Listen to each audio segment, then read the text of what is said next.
رعب پیدا ہوتا ہے.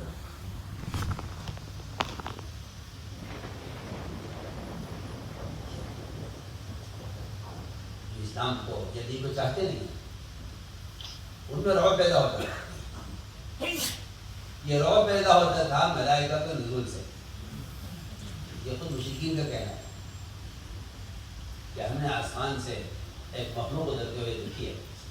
اس کا اترنا تھا کہ ہمارے دلوں میں ایک قسم کا خوف اور ایک قسم کا رعب پیدا ہو گیا. اس کے بعد ہمیں کوئی راستہ نظر نہیں آتا تھا سوائے اس کے کہ ہم دین حق قبول کریں. یہ میں مشرک کا پورا بیان نقل کر رہا ہوں.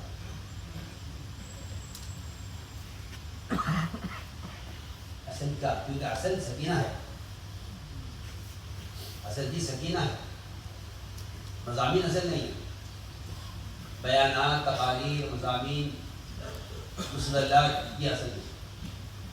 اصل وہ سکینہ ہے جو ایمان والوں کے دلوں میں ایمان کو بڑھاتا تھا اور اغیار کے دلوں میں وہ کیفیت پیدا کرتا تھا رعب کی, جس سے وہ ان کے لیے اور راستے بند ہو جایا کرتے تھے سوائے حق کا راستہ.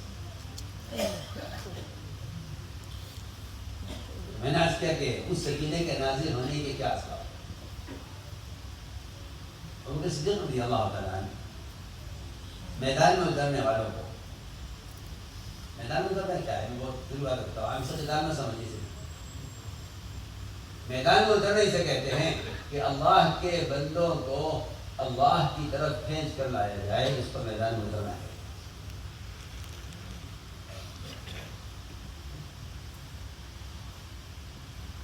تو فرمایا کہ جب تم میدان میں اترو تم دو کام زیادہ کرتے ہو. ایک رات کا قیام و تہجد اور دوسرے قرآن کی تلاوت کی کثرت. یہ دو چیزیں تو جو صدیق کے قول میں, اور قرآن خود یہ کہتا ہے کہ جب تمہارے اب کسی وجہ سے تمہاری ملاقات ہو, کسی جماعت سے, کسی فرقے سے, کسی طبقے سے, کسی قوم سے, بس وضو ایک دو کام چمٹا کرنا اور اللہ کا ذکر کثرت کے ساتھ کرنا. اللہ کے ذکر کی کثرت کا اجتماعات میں کیوں حکم دیا گیا ہے؟ وجہ صرف یہ ہے کہ فرشتوں کے نزول کے یہ دو موقع ہیں, ایک علم کے حلقے, دوسرے ذکر کے حلقے. یہ دو فرشتوں کے نزول کے اثر سبب ہے. فرمایا کہ ہماری ملاقات ہو کسی قوم سے, کسی جماعت سے, کسی فرقے سے, کسی طبقے سے, تو تم دو کام ذرا, ایک اللہ کا ذکر کثرت سے کرنا اور ایک رات کے قیام اور تہجد کا اہتمام کرنا. ہندہ جیسی سنگل عورت, اس کا دل جو پلٹا ہے وہ کسی تیر یا تلوار میں نہیں, یا کسی تقریر بیان میں نہیں. اس کے دل کے پلٹنے اور اس کے متاثر ہونے کا جو بنیادی سبب بنا ہے وہ فتح مکہ کی رات میں صحابہ کرام کی عبادت اور دعا اور تلاوت اور تہجد. یہ منظر, ان منظر کو دیکھ کر ہندا نے کا دل پلٹا ہے. اس نے کہا کہ ابو سفیان تم نہیں, تمہارا منظر نہیں دیکھا جو میں نے دیکھا ہے. بیان کرنا چاہتا ہوں کچھ چیزیں وہ ہیں جو فرشتوں کے نزول کا ذریعہ بنتی ہیں, کچھ چیزیں ایسی پیدا ہو گئی ہیں جو فرشتوں کے نزول کو خدا کی قسم یقیناً روک دیتی ہیں. اس کو کوئی دو رائے نہیں, اس کو کوئی شک نہیں, اور ہم اس کے عادی ہو چکے ہیں. جس مجلس میں, جس پروگرام میں تصویر کشی ہوگی, اللہ کی قسم وہاں فرشتے شریک نہیں ہوں گے. نہیں, آپ جیسا ہے ویسا ہو سکے نہیں. میں قسم کھا کر کیا فرشتوں کا نزول نہیں ہوتا. آپ اسے معاملے کی سمجھتے ہیں, جہاں تصویر کشی ہوتی ہے وہاں فرشتوں کا نزول نہیں ہوتا. اگر جبرائیل قرآن کی آیت آپ تک پہنچانے کے لیے باقی سے بھیجے بھی جائیں کہ جاؤ یہ آیت محمد صلی اللہ علیہ وسلم تک پہنچا دو, تو جبرائیل کہتے ہیں میں آپ کے گھر میں داخل نہیں ہو سکتا, آپ باہر آئیے, میں اندر نہیں آ سکتا. کیا بات ہے جبرائیل, کیوں اندر نہیں آ سکتے؟ کہ آپ کے گھر کے دروازے میں پردہ پڑا ہوا ہے, اس پر گھوڑے کی چھوٹی چھوٹی تصویریں بنی ہوئی ہیں. اس لیے میں نے داخلوں کا آپ باہر آئیے تاکہ میں امانت پہنچا کر واپس جاؤں. نبی کے ساتھ خلوت سے آیت کو پہنچانے کے عمل سے تصویر میں جبرائیل کو باہر روکا ہوا ہے، اندر نہیں آ سکتا. آپ آ سکتے جبرائیل کیا بات اندر بھی نہیں آ سکتے. گھروں میں کتے رکھنے اور گھروں میں تصویریں سجانے کی اور تصویر کشی کی ایسی بری عادت پڑ گئی ہے جس کی وجہ سے فرشتوں سے اختلاط ختم ہو گیا ہے. اس لیے دیکھتے ہیں تعلق ماندان میں ایک پروگرام ہے جو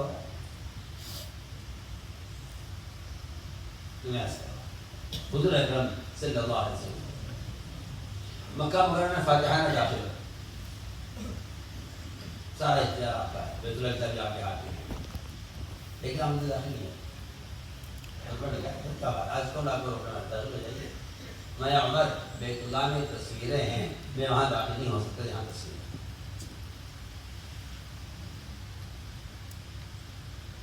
گرم پانی لائے، اون لائے تاکہ اس کو مٹایا تصویروں کو اور مٹا کر فرمایا کہ آپ تشریف لائیں. آپ ہم نے سو داخل.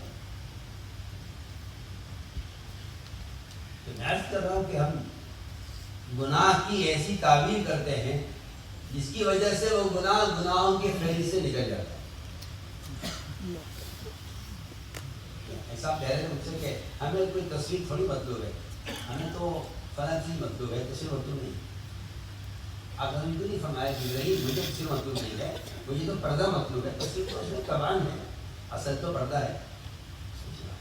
کیوں کیا نہیں تعلیم یہ تعلیم ہم کہہ رہا ابھی کیوں نہیں. جبرائیل مجھے تصویر مطلوب نہیں ہے، مجھے تو پردہ مطلوب ہے. تصویر تو طبعاً ہے.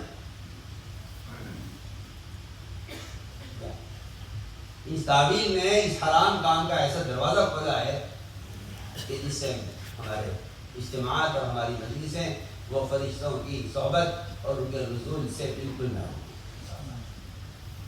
ایسا نہیں کہتے سنی نہیں آ رہا کیا کریں، کوئی تربیت نہیں ہے، کوئی کیفیت نہیں ہے. وجہ اس کی ہے کہ دینی مجلسوں کا جزو لازم بن چکا ہے تصویر کشی، جس کی وجہ سے فرشتوں کا نزول نہیں ہوتا. صاف صاف ہمارے اسی قدر کو گنجائش ہے.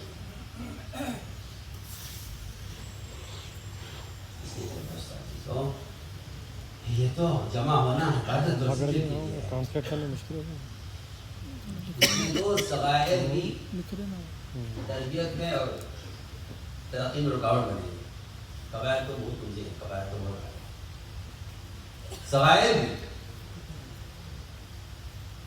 ہماری مجلسوں میں لایانی بات کیا ہے، کیا لایانی؟ ایسی لایانی بات جس کام کے حدیثوں میں فضائل ہوں وہ بھی اجتماعی عمل میں آ کر لایانی بن جائے گی.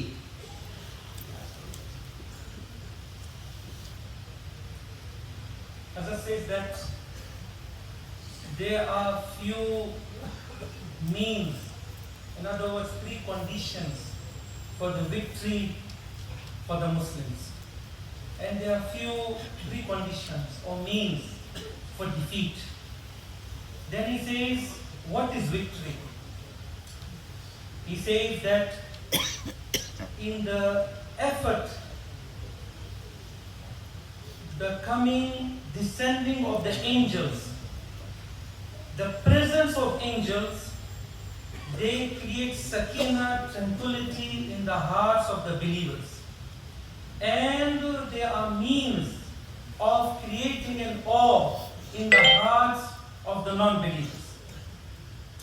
He says we need the presence of angels because the presence of angels in our gatherings, they make sure that sakina comes, tranquility, which is a means of increasing of our iman and our reformation.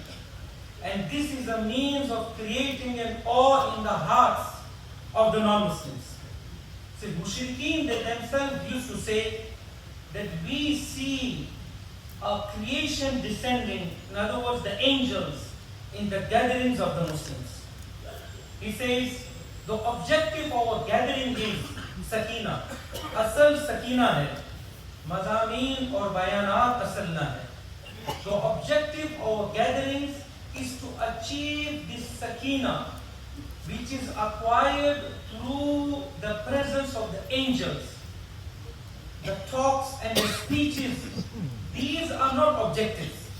He says this sakina, the tranquility which is achieved, listen attentively all, very important this sakina, tranquility which is achieved because of the presence of the angels, it increases the iman of the believers, it makes their tarbiyat reformation, and it creates an awe, such an awe in the hearts of the disbelievers.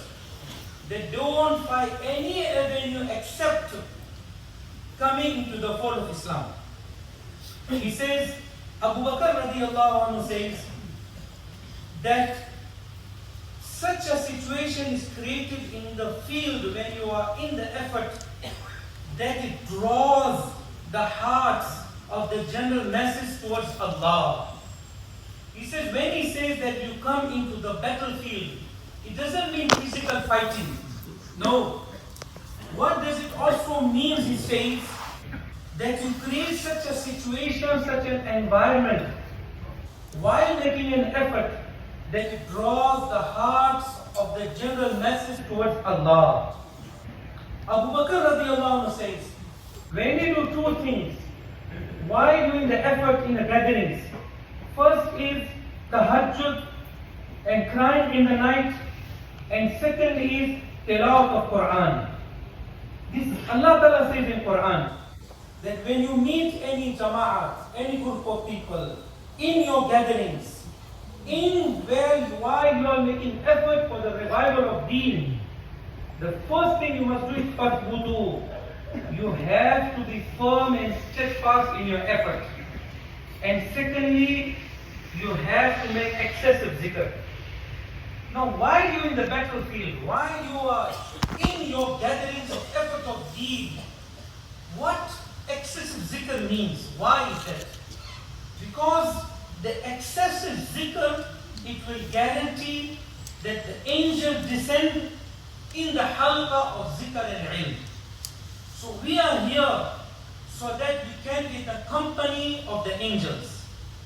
He says, Hinda, see, her heart was such hard that she never wanted to accept Islam, and what she did with. Then, respected brothers, her heart did not change because of any speech or any bayan. No, respected brothers. The basic reason was she saw the ibadat in the night, the qiyam and tahajjud and dua of the Sahaba radiallahu anhum at the time of conquest of Makkah. And she told Abu Sufyan, the husband, that I saw what you didn't see, and because she saw the ibadat of the night of Sahaba, it turned her hearts and she accepted Islam. He says,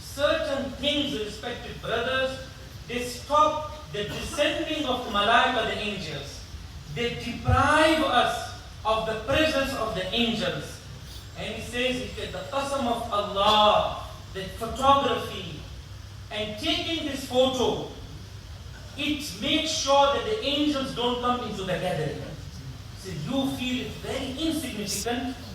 He says, so important to understand. And I'll just give an example. He says, Jibreel alayhi salatu salam is coming from Allah with the revelation of Quran Sharif.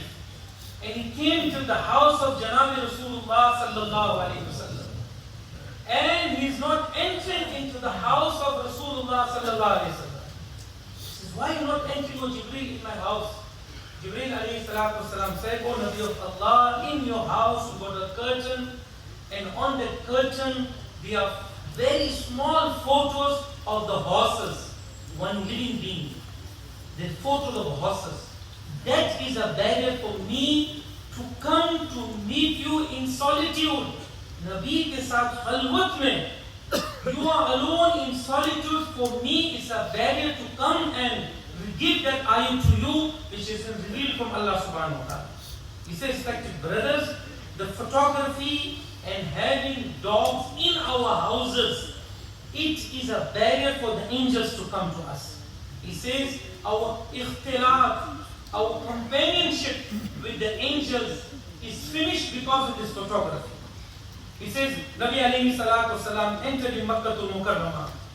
And the time of Fateh Makkah, conquest of Makkah.